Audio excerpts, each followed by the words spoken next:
Hello. For those of you who don't know me, my name is Bob Heilbronner. Should have cleared my throat before I started recording. Um, and this is a recording of the talk I gave for class 3 of a course I'm teaching at the local extension, an OLLI course at the local extension of the local university.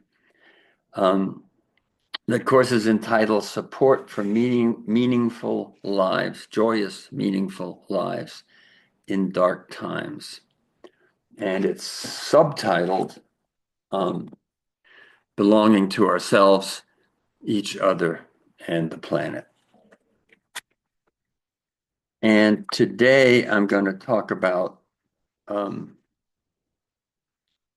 the psychology, the individual psychology of narcissism. But to set the context, the course is organized around the idea that we are presently living in a paradigm of narcissism, which manifests in concentric spheres, like a Russian doll. It's really a coil, not a sphere, because the spheres affect each other, but we can graph it as concentric spheres. And that in each of those spheres, the paradigm of narcissism is a paradigm that sees life as a zero-sum struggle for survival among fundamentally opposing interests, that survival depends upon dominance over the other, and the dominant metaphors of that paradigm are a contest, a battle, a competition, a conflict, a war, hierarchy, dominance, and the slogan of it would be do unto others before they do unto you. And that manifests itself on the personal level as competitive individualism, on the sexual level as sexism, and patriarchy on the class level as class exploitation, on the race level as racism, and the relations between people and nations as colonialism, imperialism, and genocide. On the religious and spiritual level as dogmatic fundamentalism of various sorts, and persecution based on that. On the species level as human exploitation of the environment and the extinction of other species. On the ecological level and as environmental destruction. On the level of nature inside us as psychological repression. We'll talk more about that. And on the level of the life spirit as suppression of our access to our own living experience of our spirituality. And the effort of systems of power to act as middlemen and take over and cut us off from our access to our own spirituality. And I'm also saying that paradigms have a life cycle, that they're born, they express themselves, and they wither, and they give birth to a new paradigm. And that new paradigm is born in the interstices of the old and is born ongoingly. Doesn't just start at the end of it. It is ongoingly. Each paradigm is ongoingly giving birth to its heir.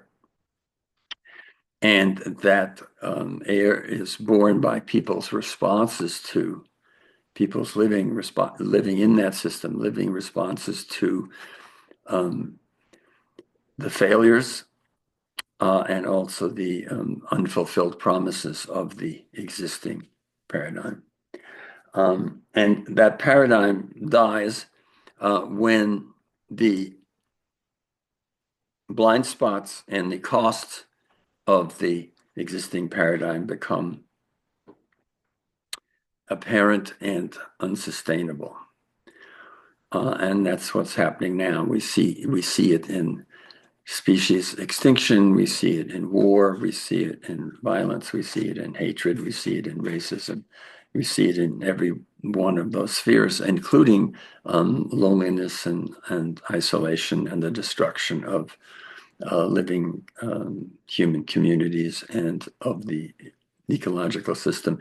At that point, when the blind spots and costs of the existing paradigm become insurmountable, that's what's happening now. And that means that that's the point at which nature is asking us in increasingly urgent terms to think of something new. And the organization of the class is to look at each of the spheres of our lives and how in each of those spheres we can participate in resisting and transforming the paradigm from a paradigm of narcissism to a paradigm of, and I'll call it communion. And the paradigm of communion is one of communion and belonging. And it's one of which the dominant metaphors are belonging, membership, communion, mutuality, mutual dependence, community, co-creation, network, web of life, chorus, symphony. It's summarized in the Native American expression of all my relations, in which they experienced themselves as relatives of every living thing, but also of the canyons and the mountains and the streams. The slogan of it would be that we're all in this together, and would be do unto others. And the idea that the hole in the other guy's side of the boat is our problem. Okay, so today I'm going to talk about the psychology of narcissism on the individual developmental level. Last time we talked about fascism as an expression of narcissism on the political level. But now we're going to talk about how it manifests in individual psychology. Of course, the individual psychology is embedded in a system that breeds its values, rewards its values, and elevates and privileges those people who are in sync with the narcissistic values. Now, the biggest confusion about narcissism is the idea that a narcissist is someone who loves themselves too much. A narcissist loves themselves too much. And that's actually not true. A narcissist does not, an extreme narcissist. Now, there's levels of narcissism, and we'll talk about normal narcissism that's part of all of our psychologies and all of our lives. But I'm starting now by talking about extreme pathological, sociopathic narcissism on the level of, for instance, he who shall not be named.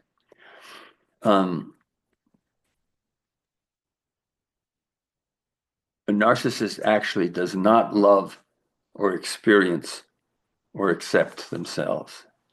They love their image, but not their actual living self.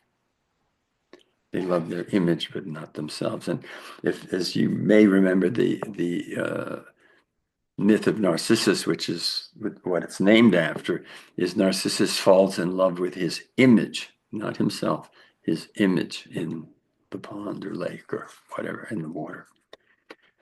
So the extreme narcissist is someone whose experience of themselves and their access to an authentic emotional self has been so thoroughly attacked and annihilated in their early development that they have no experience of an authentic self as a ground for their experience. In the extreme narcissist, there is no authentic self inside. It's been decimated. So rather than the thing of the emperor has no clothes, this is sort of the clothes has no emperor. The costume is empty inside. And that is now, if you can imagine, which we sort of can, but we really can't, what it is like to have no experience of an authentic self inside. That is a fundamentally and existentially terrifying feeling. No self, just a vast emptiness, a black hole inside. Now, before you get overwhelmed with empathy, that would be devastating and paralyzing experience if the psychological structure of an extreme sociopathic narcissist would allow themselves to feel it. If they could feel it, it would be devastating. And the grandiose narcissistic facade is a defense and a delusion against having to feel and experience that emptiness inside. That's not conscious, but that's what it is. And it is held with the desperate fierceness of a defense that staves off existential terror. We see this in the relentless compulsion to demonstrate dominance and grandeur at every relationship, at every moment.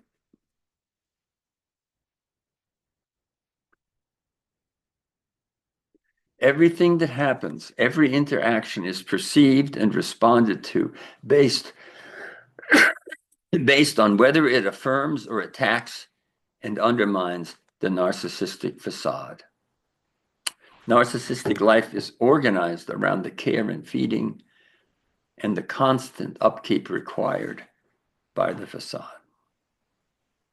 In the extreme case, that facade can be defended and maintained as though life depended on it, because psychological life does depend on it. Now, you may have suspected that we're talking about he who shall be named here as the most in our face example of that psychology. Now let's talk about child development and how a narcissist gets created. Now, on the normal spectrum, we all struggle to unconditionally accept and love ourselves. And we all have wounds and holes in our self-acceptance. And we all have ego defenses that we hang our hat on to feel good about ourselves.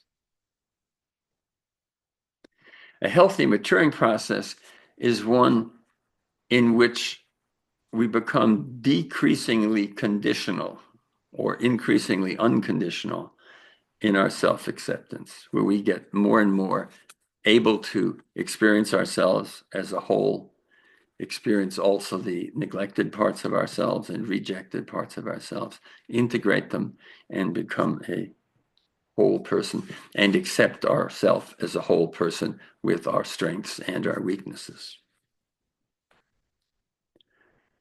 Now, we all have different foundations for our self-acceptance. And the most basic part of that comes actually in the first months of a child's life, a baby's life, which is the basic idea of whether I and the world can get along. The idea of whether I and the world, the baby and the world, can get along, the self and the world can get along, is shaped early. Because the infant is not, of course, in a position to say, the world sucks, but I'm okay, right? They haven't differentiated from the world. So life is either okay or not. Life is either acceptable or not. And life being acceptable and them being acceptable, their existence being acceptable, is one and the same thing in the undifferentiated stage of their development. And basically how the child comes to believe that it and the world can get along is that its needs are responded to. That it grins and gurgles and someone grins and gurgles back. That it laughs and someone laughs with it. That it, and also that it, when it cries, someone comes and tries to see what's going on.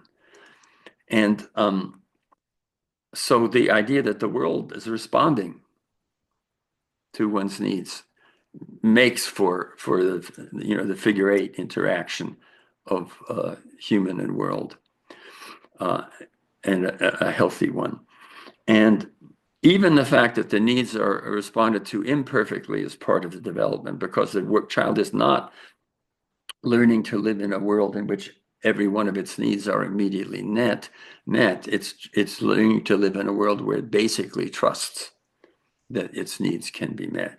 So if the child cries and the person comes and tries to change the diaper, but really the kid's hungry, or the kid's hungry or needs to be breastfed, and you change the diaper, so the person may fumble and not automatically understand the needs. And that's also part of the development of the child, because the child learns that to trust that someone is trying, and that sooner or later the world is, in some imperfect way, the world is responding to its needs. Now, we have all to some degree been imperfectly accepted by our families. And so, for example, I remember Annie Hall, the movie there, where they visit his family, and everybody's shouting and yelling and arguing, and she's going like, what's going on here? And then they visit her family, and in her family, everybody is nice and sweet and whatever, and he's going like, what's going on here? So there's some families where you're trained to be meek and nice and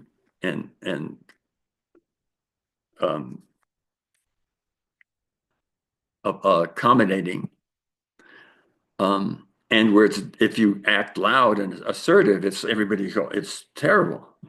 And there's other families where everybody's standing up for themselves and fighting, and if you're meek and accommodating, you're seen as weak, and you're going to be a victim. So depending on the family, there may be very different qualities in ourselves that were accepted in our family, depending on the family. And then we eventually internalize and take that over. So we develop an internal policeman, essentially, that that supports us in parts of ourselves, and rejects and tries to control us in the unallowed parts of ourselves. One view of therapy, I think all therapies in some way are about including the excluded, including and integrating and becoming whole by including the excluded parts of ourselves. But one model of therapy is basically, let's say in the relationship with the therapist, let's say you're someone who is not allowed to be angry. And at some point in the therapy, you're angry at the therapist, but you put it down. You try not to show it. But if the therapist is on it, the therapist can say, it seemed like you were angry there. And the person can say no, and said, oh, okay.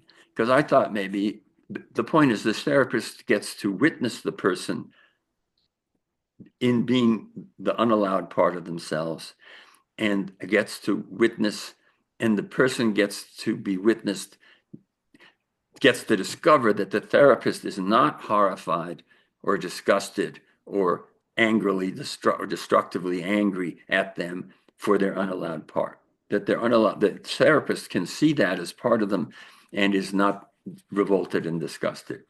And the therapist can then say, what's it like for you to be witnessed in being angry? And the person says, well, I would expect you to be really angry. And you can say, well, does it look to you like I'm furious at you for having been angry?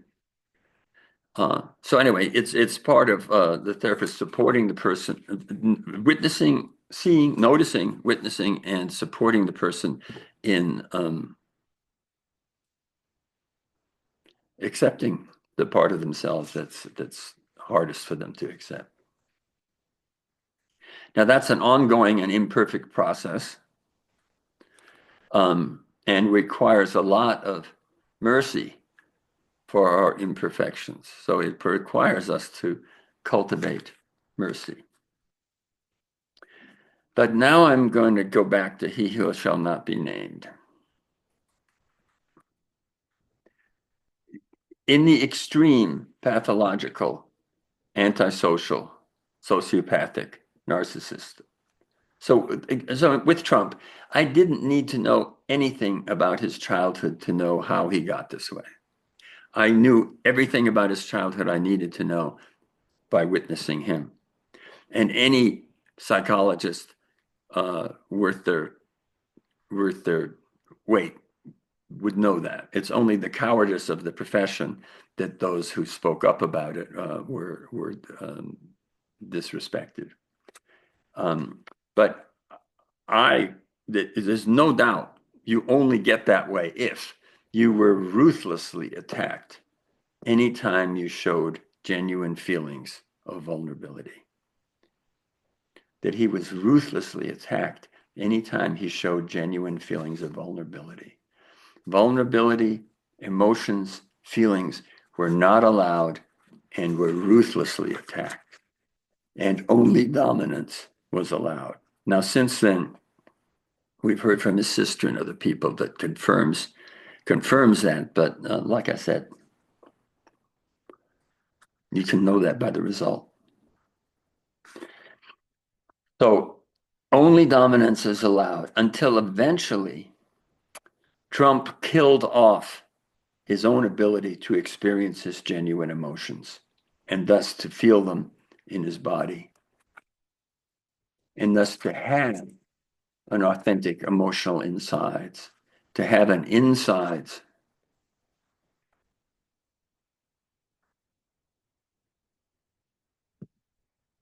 To have a genuine emotional inside as a ground and anchor for your life.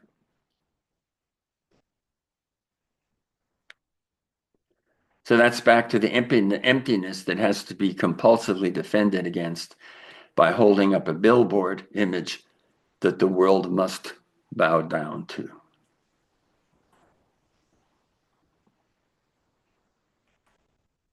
Now, Trump will learn nothing, for reasons I'll talk about a little more in a minute. Trump will learn nothing from his experience. He's incapable of learning.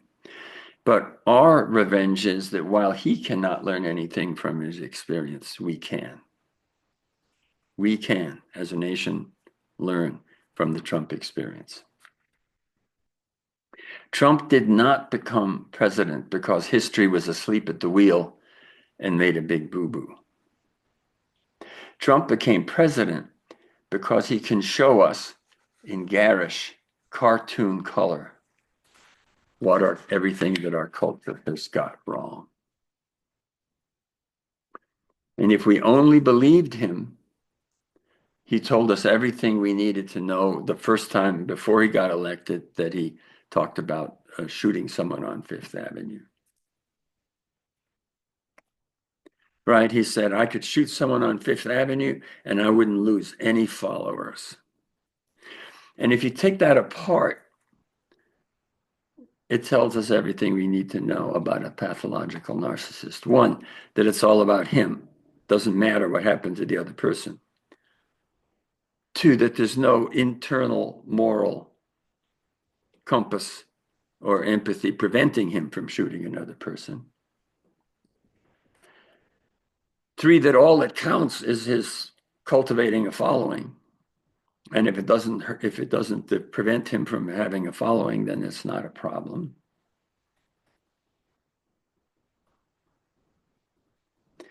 But most importantly, it tells us that he is immune from the consequences of his actions. I can shoot someone and I won't lose a single follower. So there are no consequences. He is immune to the consequences of his actions. Now, at this point, after 4 years out of power, when no one was able to get him convicted, he certainly played that card to the point where he has every reason to believe it.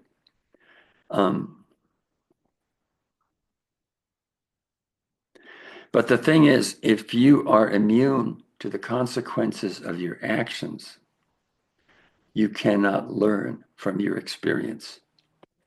If there are no consequences of your actions, you cannot learn from your experience. And in that sense, this narcissistic package pretty well describes the behavior of our species, at least in its present civilized form, in the world.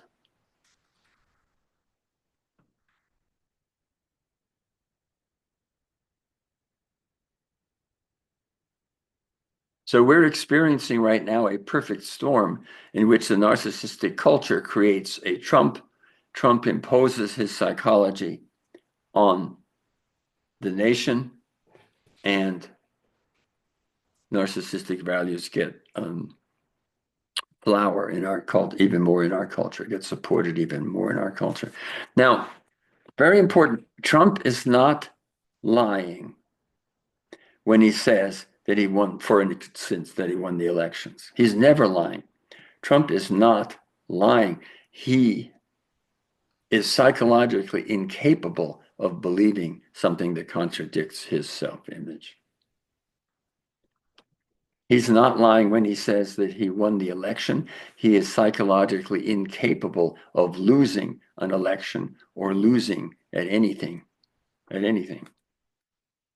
The fragile structure of his narcissistic delusion simply can't tolerate or conceive of or countenance the possibility of losing. Because to lose is to be psychologically annihilated. Now, my wife, Lisa, who is a wonderful mother and a therapist, she says, he never got to talk, did he? Of course, it's not a talk; it's a whole life experience. But she does the talk. She says, and she's imagining a 7-year-old Trump, I guess, or something. And she says, or 4, or I don't know, whatever. And she says, now Trumpy, we all like to win. It feels really good when we win, and it makes us feel strong and smart. And it's really cool feeling, you know. But sometimes we lose. And that's not as much fun. It doesn't feel as good to lose. But you know what? Sometimes we win, sometimes we lose. And when we win, it doesn't mean that we're better than everybody else and everybody else is a bunch of shit. And when we lose, it doesn't mean that we're worthless, crummy nothing. Whether you win or whether you lose, you are a valuable, loving, caring, decent, honorable human being. It doesn't depend on whether you win or lose. And also it's kind of nice when the other guy wins to let them feel good about it, you know, to not mess it up for them, to admit it and honor them for winning. Because next time maybe you'll win and you'll want someone to honor you for winning. So anyway, so that's the talk that everyone, you know, that everyone learns, hopefully, at least in Little League, you know, or something like that.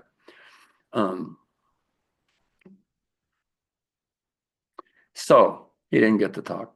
So, which brings us to the obvious mind-boggling question: how does he get away with this? Why do people follow and join in his delusion?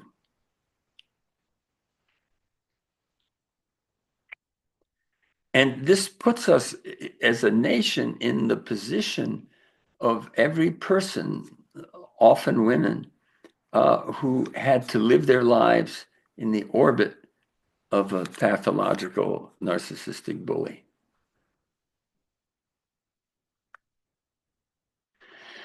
Now, what a charismatic narcissist offers his followers is the infectious high of basking in his glory, and thus imagining themselves participants in that glory. Make America great again. We're the real Americans. This is particularly attractive to those who have not come to feel included in the existing status quo, people who feel like they've been treated as trash. Now, if as evolutionary biologists are discovering, we have evolved to have an adaptive, pro-social, instinctual structure. And we'll talk about the evolution of human pro-social instincts in a separate class. But I've sort of made a mantra of it for my classes. And it's basically this, that we have it's opposite the idea that our basic instincts are antisocial and only society forces us to behave socially as a compromise, but essentially against our instinct, that civilization is against our instincts, or that decent behavior is against our instincts. So that's obviously a losing model, because setting up a society again that has to overcome the basic instincts of human beings is, first of all, not likely to succeed, and secondly, likely to require extreme measures. But they found that we have an inherited adaptive in the evolutionary sense of supporting our survival, inherited pro-social, instinctual, here's the phrase, yearning to be a respected, empowered, witnessed, contributing member of a greater whole that is worthy of our allegiance and ultimately sacred. So, as is my practice, I'll say that once more, that we have an instinctual, inherited, adaptive yearning to be a respected, empowered, witnessed, contributing member of a genuine whole, of a greater whole, that is worthy of our allegiance and ultimately sacred. And that's obviously been adapted in terms of that's obviously a result of our tribal heritage, of a heritage as a tribal species, and has been adaptive in various ways for our survival as a tribal species.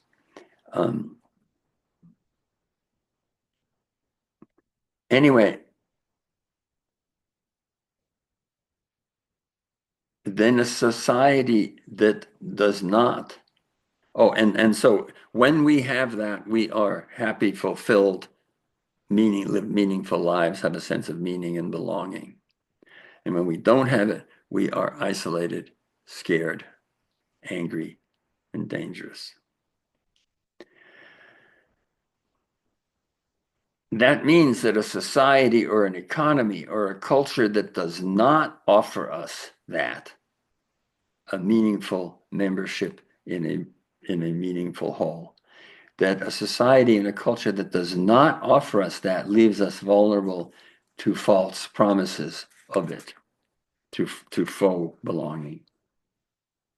And it's false belonging because we're not, being a part of a MAGA crowd, you're not really respected for who you are. You're only respected for your adulation. You're not empowered. You don't have really a voice in creating it. You're not witnessed. You're not seen in your real humanity. You're not really a member because you're completely disposable. As soon as you break the rules of allegiance, you're out. And as was true for even Mike Pence and the what was it, the Attorney General and his closest allies. They're as soon as they cross them, they are out. So you're not solidly a member. It's not worthy of your allegiance, and it's certainly not sacred. Although it uses the trappings of sacred, but it's not sacred in the sense of genuinely having awe and respect for life and spirit.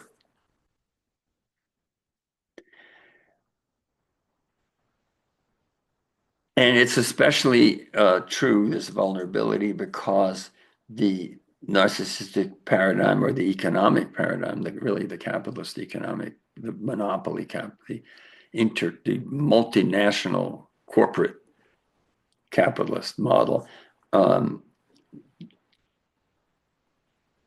doesn't easily offer an experience or a model of empowerment that is respectful of the other and the needs of the whole. So it's not it's empowerment for personal gain and advantage. It's not a powerful that we don't have a very strong model in our culture of an empowerment that is respectful of the other and the needs of the whole, which is what a servant leader would be, and what's Martin Luther King and many of our heroes are, but not what's celebrated by the system itself. So then we are either powerless and despised, and I can't read what that says, or we participate. Oh, so we're either powerless, despised, and disposable, or we participate in the imagined all-powerfulness of the great leader. And especially if we carry either personal or national trauma of helplessness, oppression, and genocide, and want to right the injustice by turning the tables and dominating those who dominated us. And that's the power of Trump's "I am your revenge." So how do we participate in a healing of these personal and historic wounds? And because this is the class that's primarily on personal psychology, on the personal level, to practice as deep and unconditional acceptance as we can of who we authentically are. Neither the worthless wretches nor the bigger than life superheroes of the narcissistic duality, but to offer our loving attention and nurturance to our wounded, imperfect, and beautiful, to offer our loving attention and nurturance to our wounded, imperfect, and beautiful selves. On the planetary level, to recognize that we do belong to life, nature, and spirit, and allow ourselves to be resourced by and expressions of the spirit of the living whole. To love and accept and fight for our wounded, imperfect, and beautiful selves, and to love and fight for our wounded, beautiful, and imperfect planet.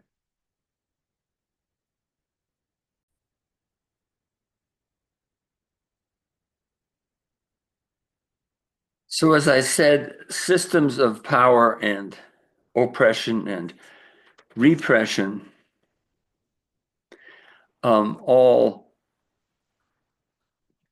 cut us off from access to the guidance of the living and expression and being resourced by the living spirit of life within us, that we have within us as a biological beings and as a inheritance of the whole evolutionary process that created the web of life that sustains us, that we contribute to, and that we belong to, that we are rightful citizens of.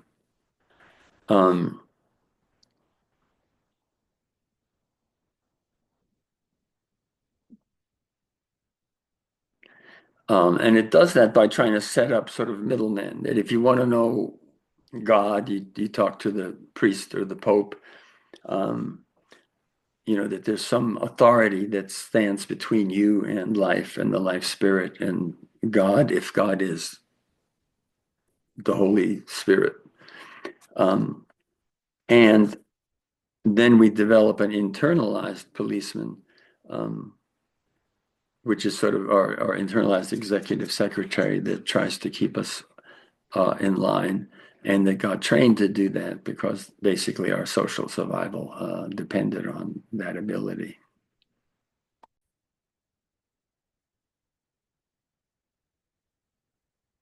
So I'm going to offer a meditation that is an attempt to support us in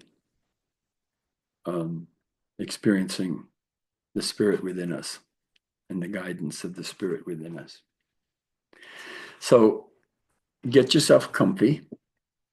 No, don't have to be in any special position or do anything fancy, just whatever you are, however you get comfortable. But you might feel your weight on the chair. You might feel the weight of your body as it sinks into the chair. You might feel the uprightness in your body as it also holds you up. And we're going to tell our executive function that we are so grateful for the fact that it makes sure that we remember our appointments and keeps our to-do list going, and that we promise to come back and check in with it when we're done. But that for now, we're going to ask our executive function to take a little break. Just to take a break and let us check in with just the sensations in our body. That we're going to bring our attention, our loving, caring attention, like the light of our attention onto the sensations in our body. And one way to start is to notice every sensation in your body that tells you without a doubt, without need for external confirmation, that you are not a marble statue of yourself. Every way that you experience yourself as a living, breathing, pulsating, vibrating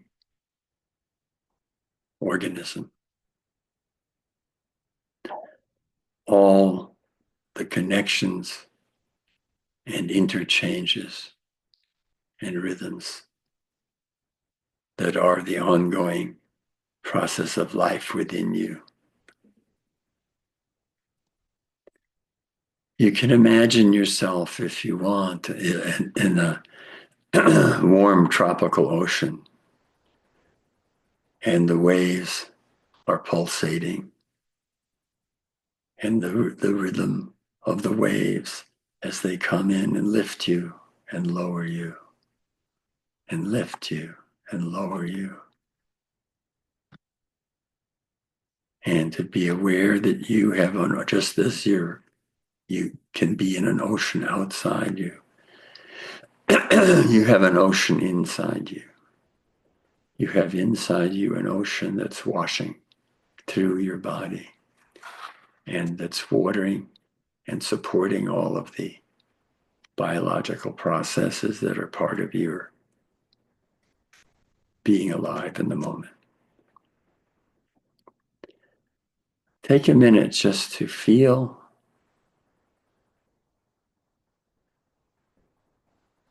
all those sensations. And to know that you are the ultimate authority, the ultimate experiencer of yourself.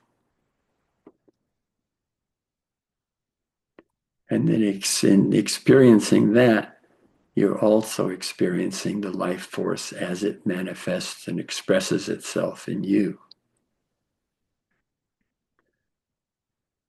You're experiencing the flow and energy of the life force as it manifests, expresses itself, and incarnates itself in you and your living body, which is a marriage of spirit and matter, which is a miraculous marriage of spirit and matter.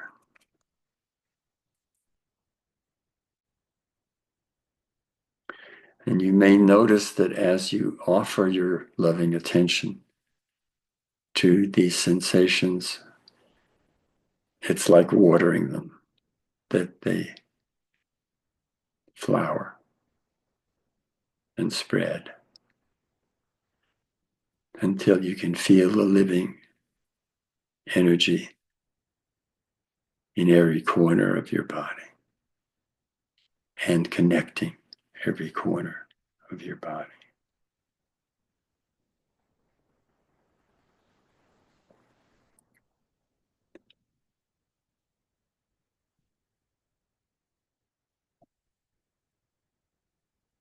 And when you're ready, open your eyes slowly with soft focus and come back into the room or wherever you are. If you're outside, come back into the nature outside you. And notice the way the nature inside you and nature outside you, whether it's a community of people or a community of trees and birds, how nature inside you and outside you reverberate with each other. We're made for each other, are part of each other, and are an expression of your perfect belonging here to yourself, to everything that lives on the planet, and to the planet.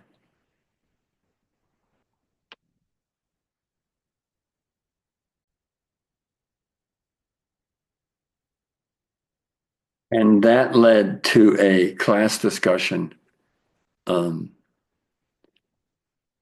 people exploring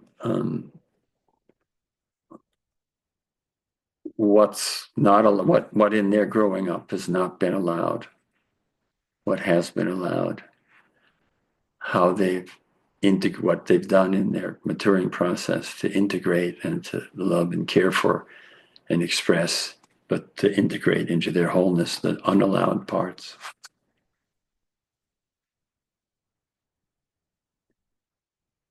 And how they experience their increased wholeness and what they do to stay in acceptance of their complete wholeness and in expression of it. And I think that's what I want to say in this video.